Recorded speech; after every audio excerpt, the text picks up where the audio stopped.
It's organized this morning.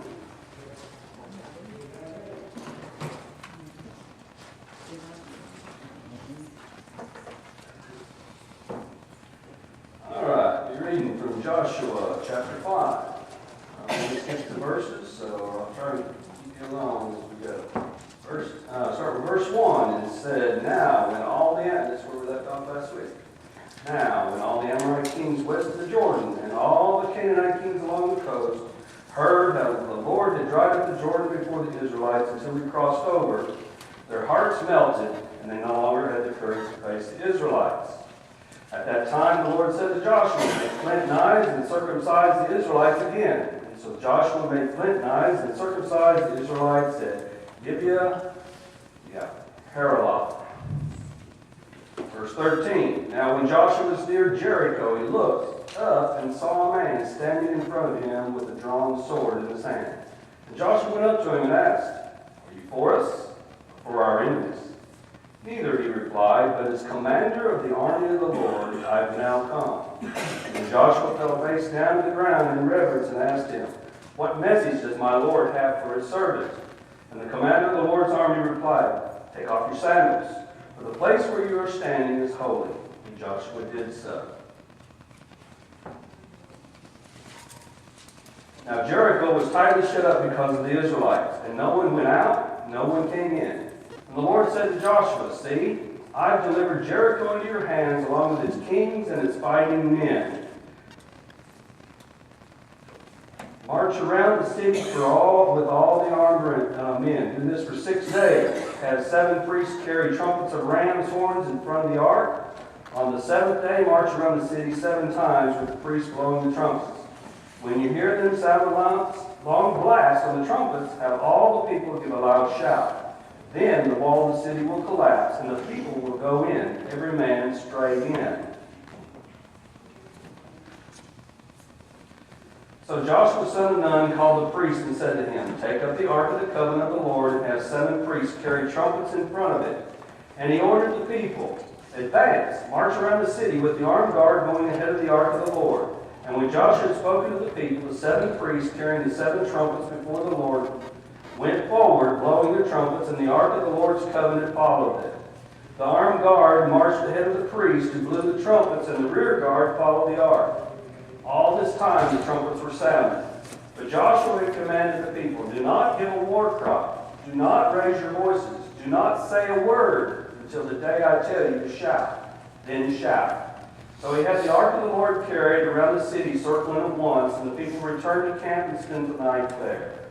Joshua got up early in the next morning, and the priests took up the ark of the Lord. And the 7 priests carrying the 7 trumpets went forward, marching before the ark of the Lord and blowing the trumpets.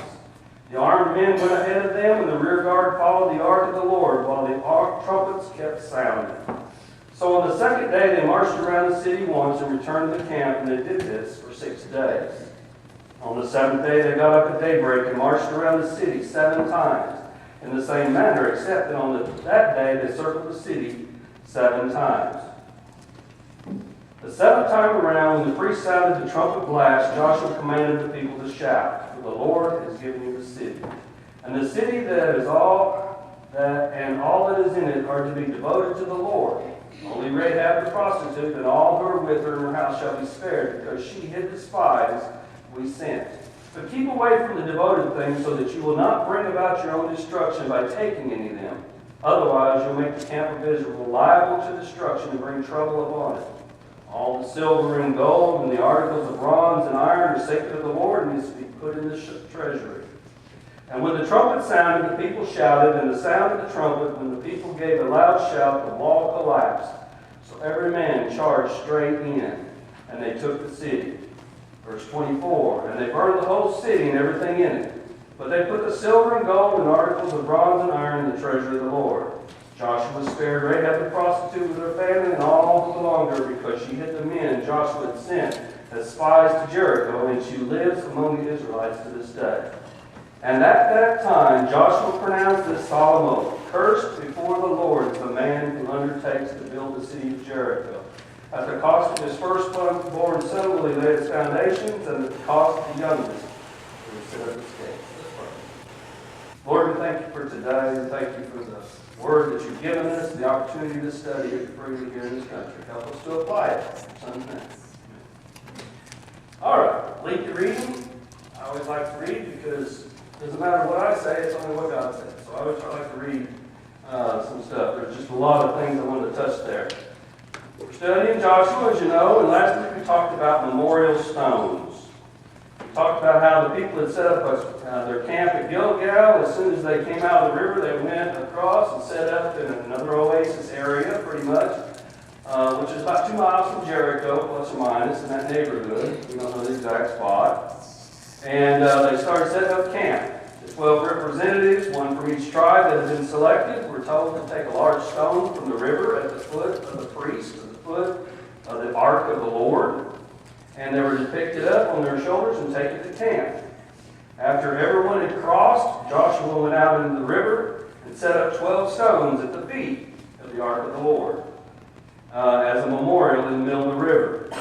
And then the command, the ark, the priest brought the ark and everything out of the river, and as soon as they left the river, we saw how the raging river came back because of the flood stage. It came back and washed over the entire river area again.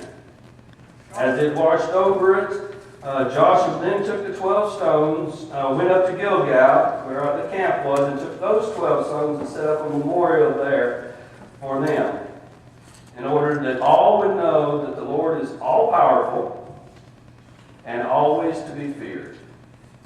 And as we read in the first verse, all the kings heard this, and they lost all courage. As a matter of fact, the description we had talked about last week was as soon as the river parted, which was the protection of the army of Jericho, you could just imagine them fleeing to the city of Jericho. And the verse we read was they holed up. They walked in the walled city and boarded it up to protect themselves. And so they fled there, and now this mass of 1 million plus people crosses the river, and the river goes back instantaneously. So here they are on the other side of the river. Yes, sir? Scott, thinking about last week's class, this week, I was a little confused about, did you say that there's 2 schools of thought on whether or not there was the argument outside the river and inside? Yeah. Well, there is. They were commanded, and they did set up one on dry land in the camp at Gilgal. There's a verse that depends upon your translation, the New King James versus the NIV, plus others, that basically indicates, the NIV indicates that, takes that same verse and translates it as an understanding that repeats the process of saying Joshua set up something, but it's at a time in the scripture when they're talking about still being in the river. And the stones were not set up. It goes on to actually go through the process of Joshua setting up on dry land after everybody left the river. Okay? So that verse in NIV indicates that it's almost like it's just a statement that Joshua set up the 12 stones and like maybe on land. The New King James and other versions have a different translation that says Joshua went out in the river and set them up there. So we don't know 100% for sure because, 3,000 years, 4,500 years from then, or 3,500 years ago.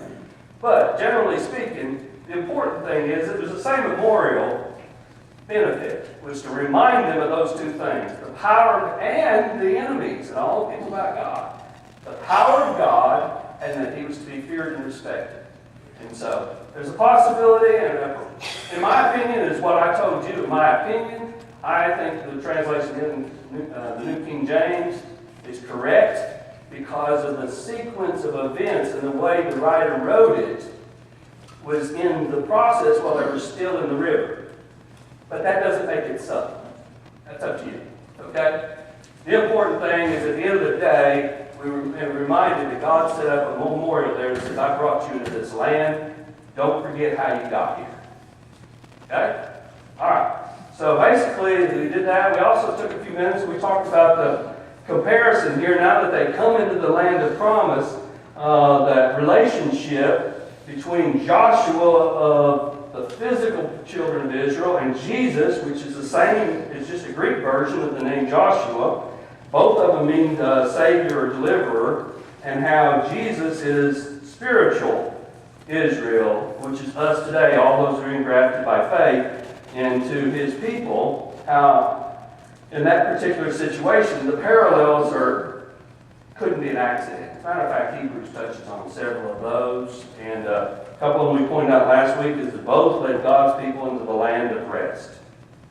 Jesus into the spiritual land of rest, heaven, that we're promised, and Joshua into the physical land of rest, Canaan. Both the people followed them by faith. Without, we didn't do anything, those people didn't do anything. All of us got there because we trusted in God to make it happen. Both Joshua and Jesus began the deliverance and entrance into the land at the Jordan River. Jesus was baptized at about the same place as they crossed. Kind of coincidental? I think not. Both set up remembrances to remember what God had done for them, to bring them into the land, to save us. We talked about how we have a memorial today to remember all that God has done so that we get to that land of promise, just like they set up those 12 stones to remind them. We also touched on the fact that, related to today, how God would lead in battle to defeat the forces in opposition to His people. Just, that Joshua did it and Jesus does it even today. And brings judgment on the enemies and completely destroys. Jesus does that for us today, just like Joshua did when he went into the land to take it. So we looked at those comparisons, and I told you to keep an eye out, because as you go through this entire study, you're going to see more and more and more. And I personally don't believe it's an accident. I think one was to teach us in a way we could understand the spiritual things. Because we have a tendency to understand things we see and touch. And I think God did that on purpose in order to help us to see that. That's my opinion also. All right. So, as we get set today, see if I can get this thing running. We're short on internet, so I'll borrow it. Let's hope it's still working. All right, start there.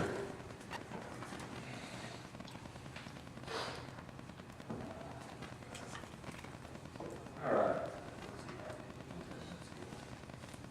Scott, while you're getting that ready, Yes, sir. the way I understand it, the 12 men were selected to tote a large stone on their shoulders to the dry land, and as I read on, Joshua himself stacked 12 stones in the midst of the Jordan. He did, yes. He stacked the 12 in the middle of the Jordan. Himself. My understanding, yes. At the feet of, which is the way some translations read, at the feet of the Ark of the Covenant, which I've emphasized over and over. I keep saying Ark of the Covenant. We call it that. But all through Joshua, it's called the Ark of the Lord. As I've emphasized, it's the throne of God on earth, and God's sitting there. So there were 2 stacks of stones. That's the way I understand it. That's correct. I just want to make it clear. Okay. All right. Here we go. We're looking at Google Earth again. You see the city of Jericho. I want you to see something right there. At the end of that dot, I'm going to zoom in on that, but that little dot is the city of Jericho. It's been archaeologically determined that that's it. All that other was the oasis area I was talking about, where they got all their crops and their farms and all the things there. All right. Come on. Off the internet again. I have no idea. Must have been.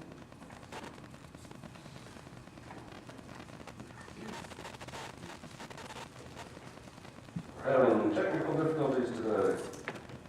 Yeah, I didn't use it fast enough, so it says, okay. Oh, I moved it. Oh, too far. All right. All right, see this right here? Right there in the middle of it, right beside it. That's just a flat spot. But this right here is, and what I'm going to show you in just a second, is a giant pile of rock, literally. Let me get street view now.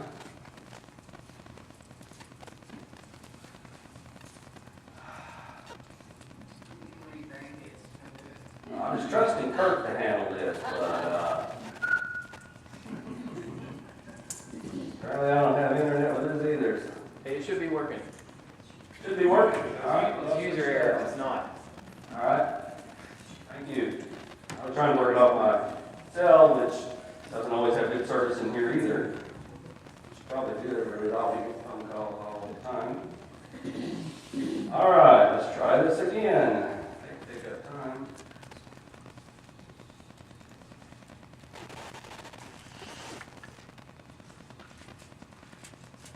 There we go. Action. All right, this is the area right here. Right here is coming from the north. Actually, this is the way we came in. And let me just kind of get you a street view right there.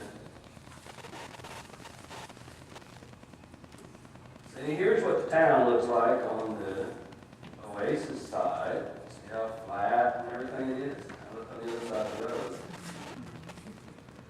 This is what you see right there. It's a giant rock. You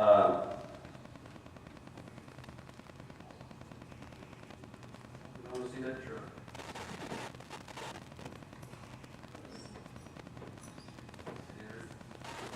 Now here's a couple of sites actually on it, to the top. As a matter of fact, there's the mountains to the west towards Jerusalem and Ai, if you're turning ahead, towards Ai. Sitting here looking on top of the rock.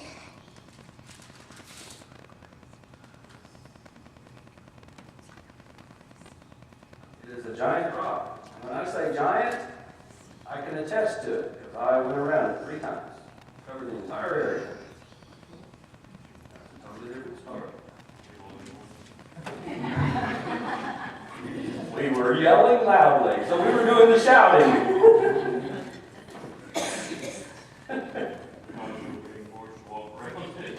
No, we were actually looking for someone.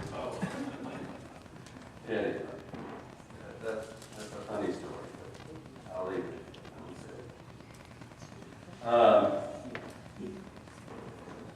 Here's some more of the excavation of the ruins.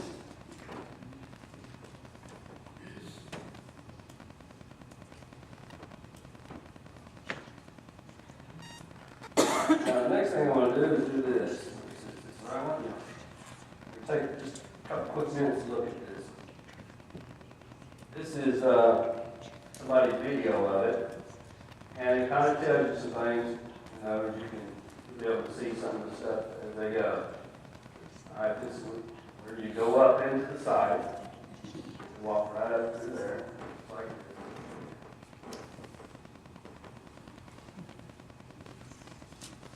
We're zooming in on the place they're about to show you right now.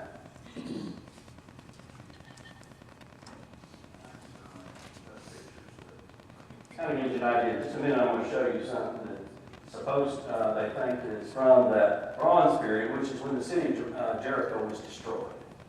And about the time that Jericho, some argue over 50 years here and there, but basically it all fits into the same thing. It was destroyed for many, many years until it was rebuilt. And many years later, so it was there. It's a tower, that's 8,000 BC, that's way back. Actually, Jericho is the oldest known city on earth. The oldest that's ever been archaeologically excavated. That's a city, a walled city, I should say. This is a little bit farther, closer in time. Now, you see that red down there? That is actually a tower from the time of Jericho during the book of Joshua. That's what they're probably getting over here to show you as you come toward the site where we parked the bus and went up from there. This is the Middle Bronze time, around 1500 plus or minus BC. This is a tower. This would have been, at that destruction, that tower would have existed. And this is what was left, as it was leveled And everything, all the rubble and everything came down, was piled on top. So it's been excavated to find this base of what's there, basically. All right, we don't care about them, so we will stop this. How to get out of it. All right, the last thing I wanted to show you was some pictures. This is an aerial view. Remember how I said it was a giant, looked like a giant rock. That's it. See how everything growing all the way around it? It's a giant rock. You remember on the view from space how everything to the east was all green and lush where the town of Jericho actually exists today, and that was the oasis area, and you could plant anything and anything would grow. And but to the west is the Judean wilderness, the rocks, the mountains as you go up into Jerusalem and Ai and over into the land of Canaan proper.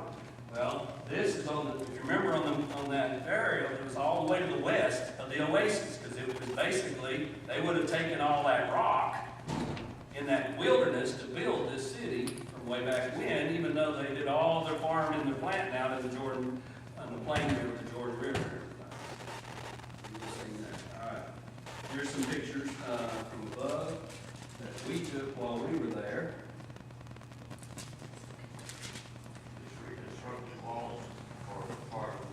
Well, I think a couple of them right there by the entryway, that's existing. This right here, I think that right there was built there in order to, because that's the walkway to the top. They basically cut a place right there. So it's a little bit of both, depends on what you're looking at, in my opinion. I didn't ask it. But those are excavations there. All this is excavation. You saw the layers. You see that now? Right down in here. That's an old tower. That's the one they were showing you that goes back 4,000 or 5,000 years or whatever, back in the beginning. I don't know what it was. I always thought the stones would be like the pyramids, big stones, but what I see here, no more than what our river rock are here in Kimball. Well, there's the mountains here, and it's just big old, you just excavate and they pick up big old rocks. Kind of like Kimball. You can't grow anything here in Kimball unless you turn up rocks. It keeps coming up every time it rains.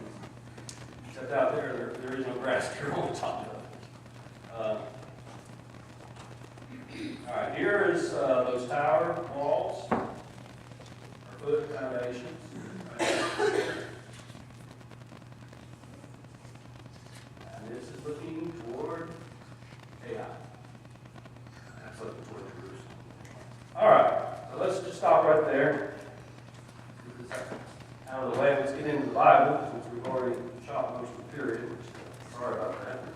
All right, so as we talk about this, we start looking about it. We start saying there's a couple things that happen in preparation for the battle.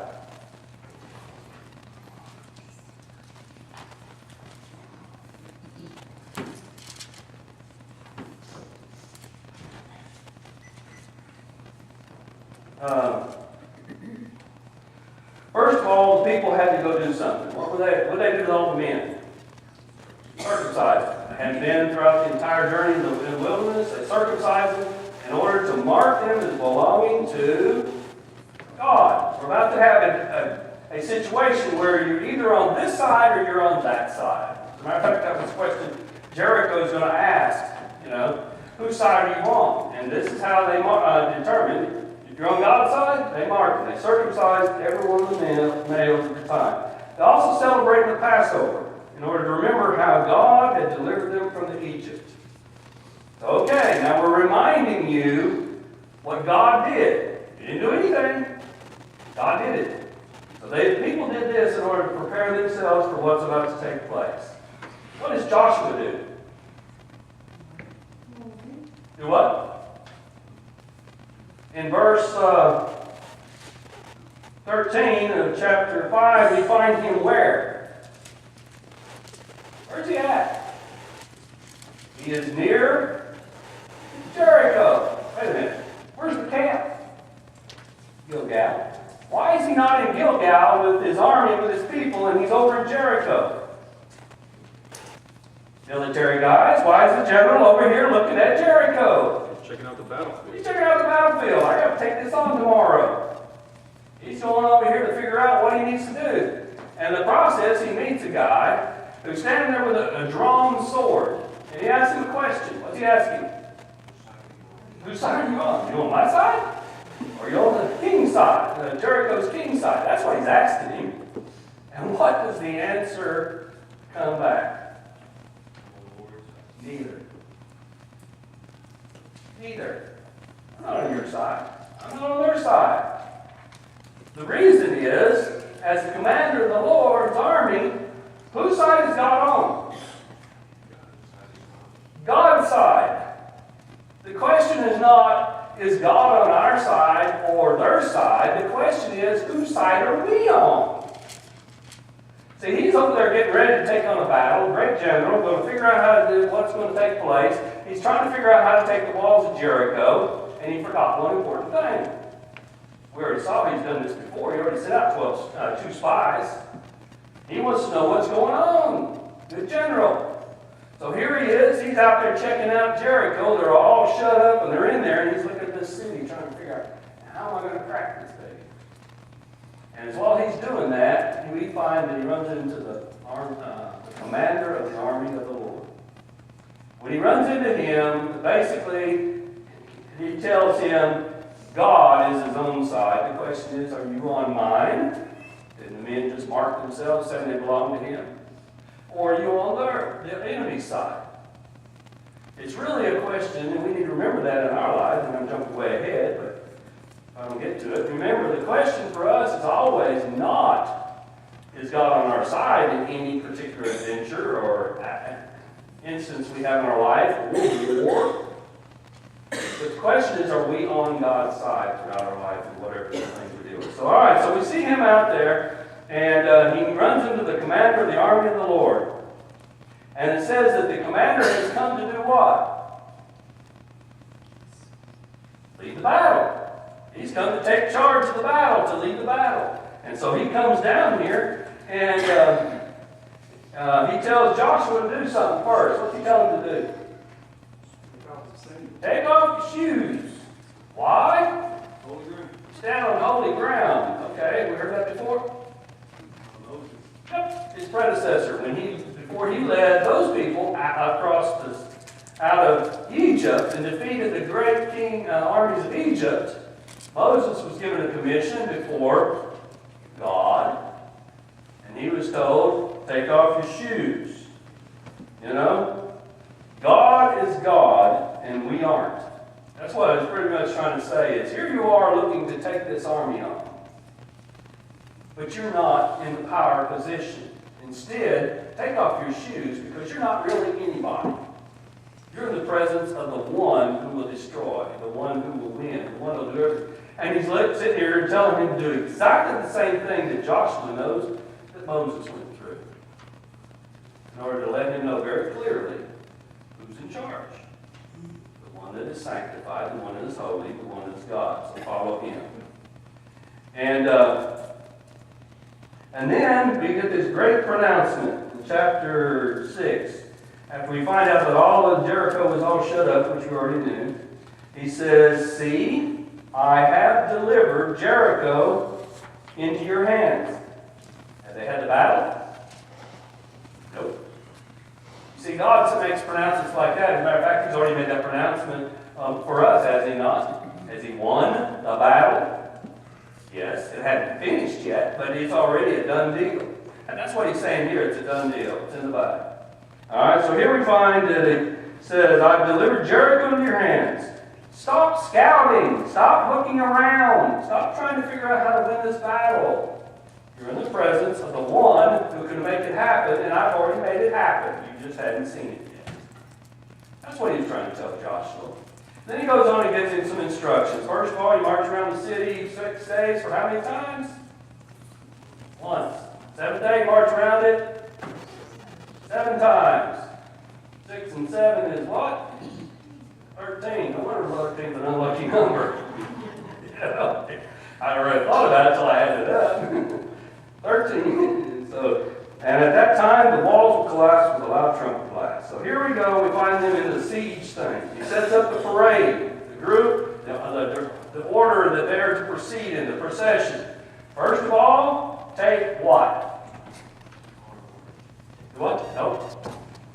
start with the Ark of the Covenant.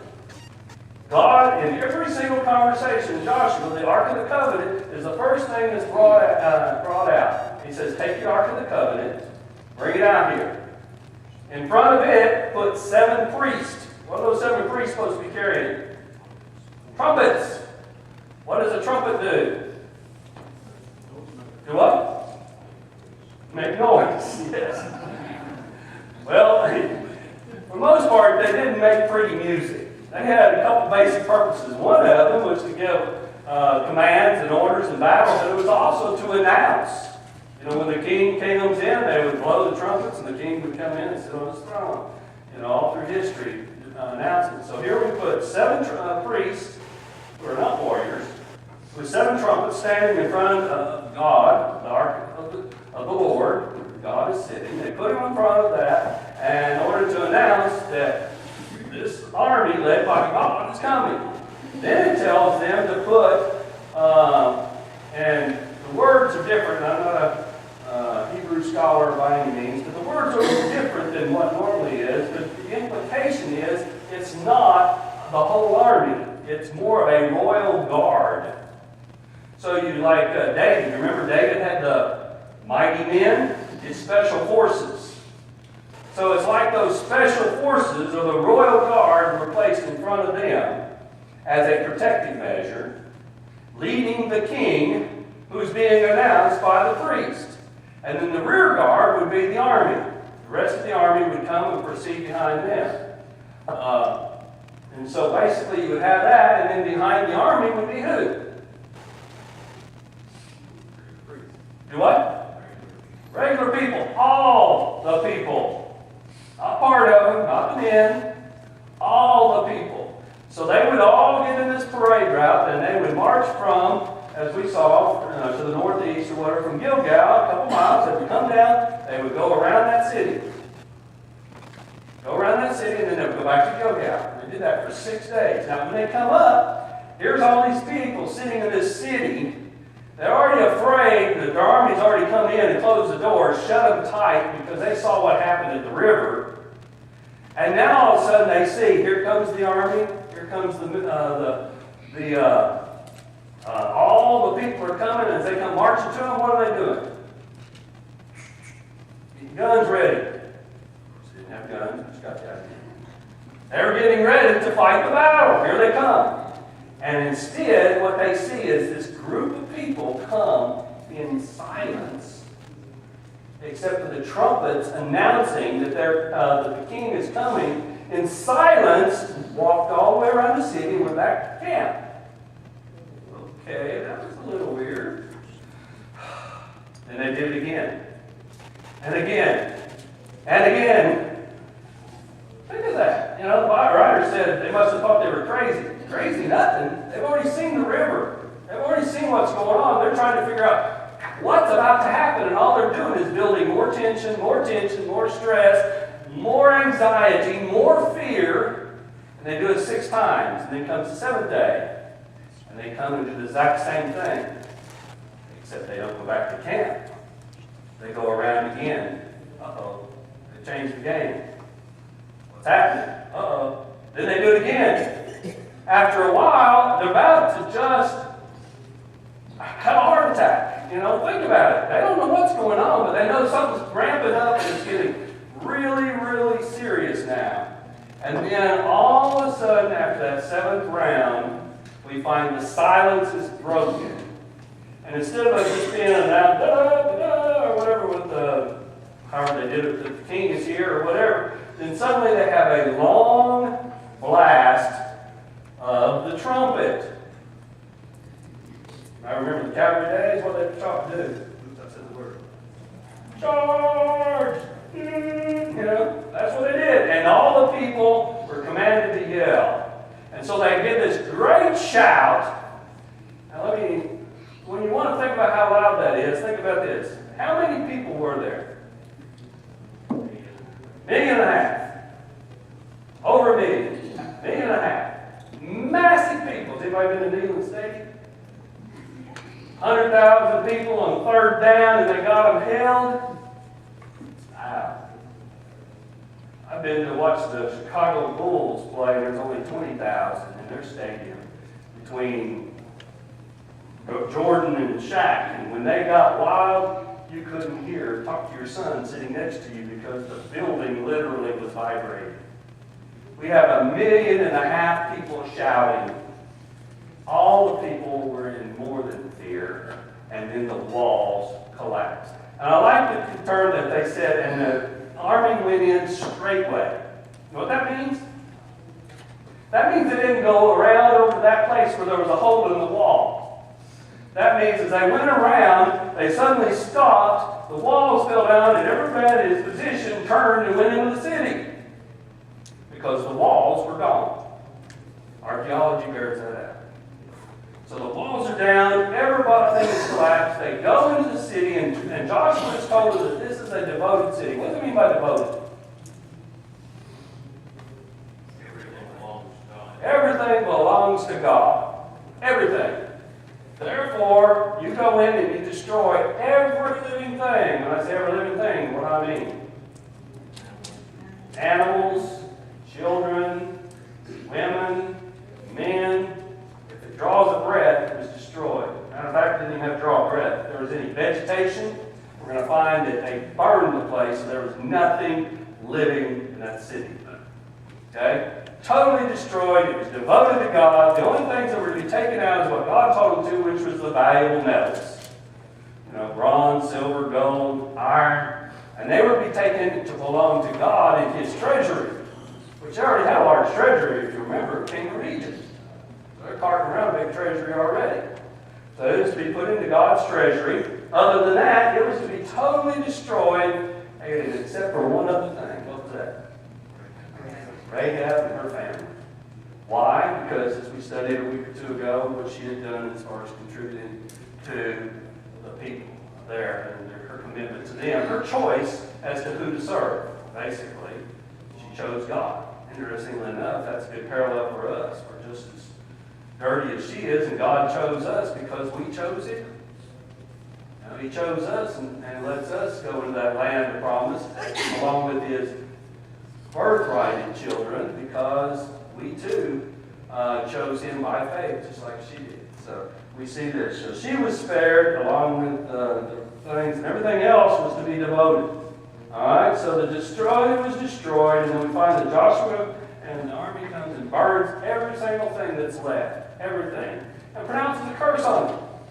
What's the curse? Yes. The city should never be rebuilt, and if it does, they'll lay the foundations to the death of one, their firstborn, and they'll set the gates at the depths of their. Basically, it cost the 2 children of theirs if they tried to do it. History shows, and the purpose of this was Jericho was devoted. It was to be seen for all time that this place, this land of Canaan, was given by God to these people, and they had chosen Him by faith to be His people. Interestingly enough, that curse was fulfilled during King Ahab's time. The Bible describes, in 2 Kings, describes that things had gotten so bad that Ahab had decided to set up his own temple for Baal. Rejected God, chose to serve Baal, leading God's people to do that, and another guy had decided that he was going to rebuild Jericho. And it did. It cost him both. But after that time, Jericho existed. After that time, Canaan was no longer devoted to God. See, that devotion went away at the time of the curse. Basically, from that time on, we find that northern kingdom got worse and worse and worse until God just finally took it out. And the fact of the matter is, that was at a time when they basically declared that God is not our God, Baal is our God. And they destroyed it, they went in and said, it's devoted to God, God is our God, and we will follow Him wrong. So Jericho, the symbolism there is tremendous, even in the destruction and in the rebuilding, when we look at that. A couple other things to think about is this.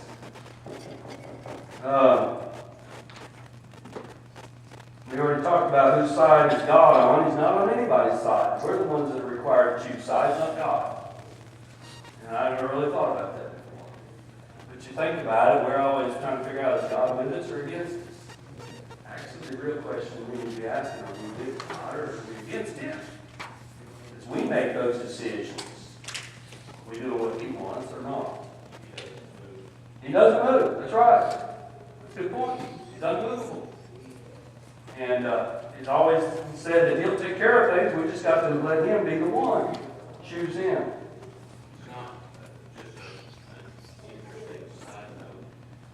When you see pictures of Jericho and them marching around carrying the Ark of the Covenant, you see the Ark clearly. And when they go into battle, you see the Ark.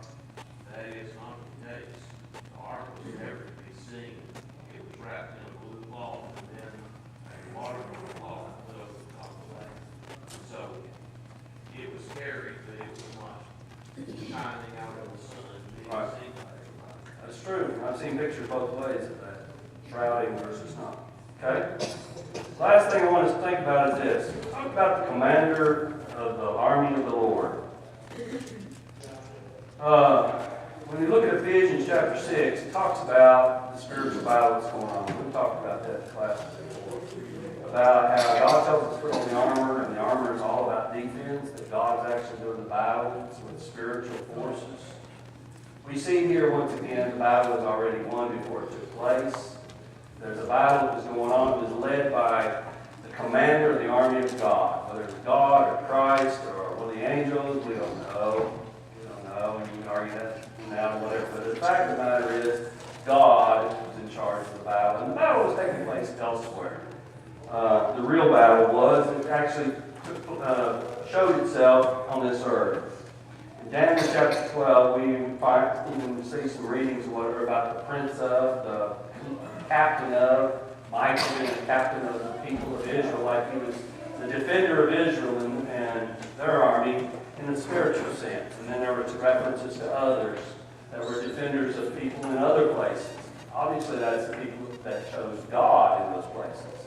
They were on His side, not the people who were against Him in all those places. 2 Kings chapter 6, we find the situation where Elisha is surrounded by all these armies and his servants all upset. He says, we're going to die. We're going to die. And Elisha opens his servant's eyes so that he can see what's really going on. And what you see is the armies of God encircling in the hills the entire place. And he says, the armies that are with us, God's, with those two people, are greater than all these armies you can see around us on the ground. Because you see, the battle was really somewhere else, even though it was showing itself on the earth. And we go on in Revelation chapter 6 and in chapter 19 we see illustrations of Christ as the leader of the army that would ultimately defeat all of God's enemies, which we're told that He's going to do that. And the final enemy He's going to destroy is death. And so we see that all those taking place, and He leads the armies of God. The armies and the battle that takes place all took place somewhere else. Nobody lifted a hand to win that battle. Nobody. God did it. And He did it in order to demonstrate that He was the one that was going to give them this land. All right, any other thoughts, questions? Went over. Blame it on Kurt. All right. Next week, we're going to take a look at the next city in line. Hey,